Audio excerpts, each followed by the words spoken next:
NCI ನ್ಯೂಸ್ಗೆ ಸ್ವಾಗತ. ನಾನು ನಿಮ್ಮ PH ನಾಯ್ಕೋಡಿ. ನಮಸ್ಕಾರ. ನಾನು RTI activist and social worker Nagaraj ಮಾತಾಡ್ತಾ ಇದ್ದೀನಿ ಬೆಂಗಳೂರಿನಿಂದ. ಸ್ನೇಹಿತರೆ, ಏಪ್ರಿಲ್ 26ರಂದು ಚುನಾವಣೆ ಫಲಿತಾಂಶಗಳನ್ನು ಮತ್ತು ಚುನಾವಣೆಯ ನಡೆಯೋದ್ರಿಂದ ಯಾರಿಗೆ ಮತ ಆಗಬೇಕಂತ ಜನರಿಗೆ ಗೊಂದಲ ಆಗ್ತಾ ಇದೆ. ಸುಮಾರು 70 ವರ್ಷಗಳ ಇತಿಹಾಸದಲ್ಲಿ ಸುಮಾರು 10 ವರ್ಷಕ್ಕೂ 70 ವರ್ಷಕ್ಕೂ ಡಿಫರೆನ್ಸ್ ಏನಂತ ಹೇಳಿದ್ರೆ ನಮ್ಮ ದೇಶ ಯಾವ ಮಟ್ಟಕ್ಕೆ ಹೋಗಿದೆ ಅನ್ನೋದನ್ನ ಜನಗಳಿಗೆಲ್ಲ ತಮಗೆಲ್ಲ ಗೊತ್ತಿರತಕ್ಕಂಥ ವಿಷಯ. ನನ್ನದು ಒಂದು ಪ್ರಶ್ನೆ, ನಮಗೆ ಪ್ರಮುಖವಾದ ಒಳ್ಳೆ ನಾಯಕ ಬೇಕು ಅಷ್ಟೇ. ನಮಗೆ ದೇಶವನ್ನು ಅಭಿವೃದ್ಧಿ ಕಡೆ ತಗೊಳ್ಳುವಂಥ ನಾಯಕ ಬೇಕು. ಅದು BJP ಆಗಿರ್ಬೋದು, ಕಾಂಗ್ರೆಸ್ ಆಗಿರ್ಬೋದು, ಮತ್ತು BJP ದಳ ಆಗಿರ್ಬೋದು. ಅದೇ ಒಂದು ಕೋಮಿನ ಜನಕ್ಕೆ ಮಾತ್ರ ಸಹಾಯ ಮಾಡುವಂಥ ಜನಗಳನ್ನು ದಯವಿಟ್ಟು ಆರಿಸಬೇಕು. ಪ್ರತಿಯೊಬ್ಬ ನಾಗರಿಕರು ಬದುಕುವಂಥ ಹಕ್ಕಿದೆ. ಮತ್ತು GST ಆಗಿರ್ಬೋದು, ನೋಟ್ ಬ್ಯಾನ್ ಆಗಿರ್ಬೋದು, ಪ್ರತಿಯೊಂದು ತಂದಿರತಕ್ಕಂಥದ್ದು ನಾಗರಿಕರಿಗೆ ಒಳ್ಳೆಯದಾಗಲಿ ಅನ್ನೋ ಉದ್ದೇಶದಿಂದ ಇಷ್ಟಪಟ್ಟರೆ ಬೇರೆ ಯಾವ ಉದ್ದೇಶನೂ ಅಲ್ಲ. ನಾನು ರಾಜಕೀಯ ನಾಯಕರಿಗೆ, ಕೇಂದ್ರ ಸರ್ಕಾರಕ್ಕೆ ಮತ್ತು ರಾಜ್ಯ ಸರ್ಕಾರಕ್ಕೆ ಏನು ಮನವಿ ಮಾಡ್ಕೊಳ್ತಾ ಇದ್ದೀನಿ ಅಂದರೆ, ದಯವಿಟ್ಟು ಎಜುಕೇಷನ್ ವಿದ್ಯೆಗಳನ್ನು ದಯವಿಟ್ಟು ಫ್ರೀ ಮಾಡಿ,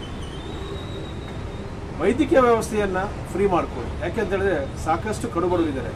ಇಲ್ಲಿ ಯಾವುದೇ ಕೂಡ ಸರ್ಕಾರದಿಂದ ₹1 ಸವಲತ್ತುಗಳು ನಮಗೇನು ಪುಕ್ಸಟ್ಟೆ ಬೇಕಾಗಿಲ್ಲ. ಯಾಕೆಂದರೆ ನೀವು ಕೊಡ್ತಂಥ ಸವಲತ್ತುಗಳು ನಮ್ಮ ತೆರಿಗೆ ಹಣದಲ್ಲೇ ನಮಗೆ ವಾಪಸ್ ಕೊಡ್ತಕ್ಕಂಥದ್ದು. ಅದೇನು ದೊಡ್ಡ ವಿಷಯ ಅಲ್ಲ.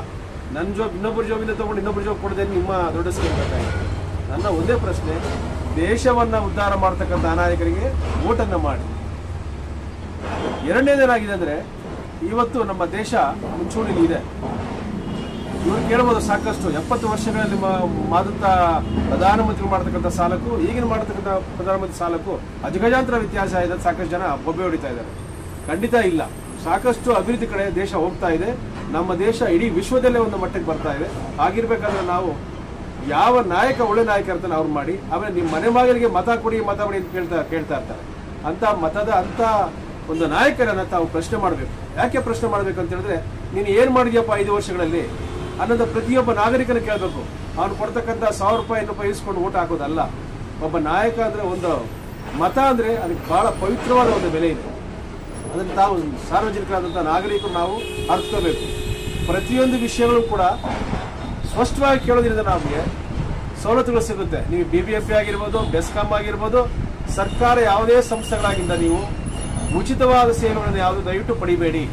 ಭಗವಂತ ನಮಗೆ ಕೈ ಕಾಲು ಕೊಡಿದರೆ ದುಡ್ಕೊಂಡು ತಿನ್ನೋಣ. ಅದು ಬಿಟ್ಬಿಟ್ಟು ಈ ರೀತಿ ಅನ್ಯಾಯದ ಯಾವುದೋ ದುಡ್ಡನ್ನು ಯಾರೋ ಎಲ್ಲಮ್ಮನ ಜಾತಿಯಲ್ಲಿ ಕೊಡೋದು ತಪ್ಪು ಅನ್ನೋದು ನನ್ನ ಒಂದು ಮನದಾಳದ ಮಾತು ಕೂಡ.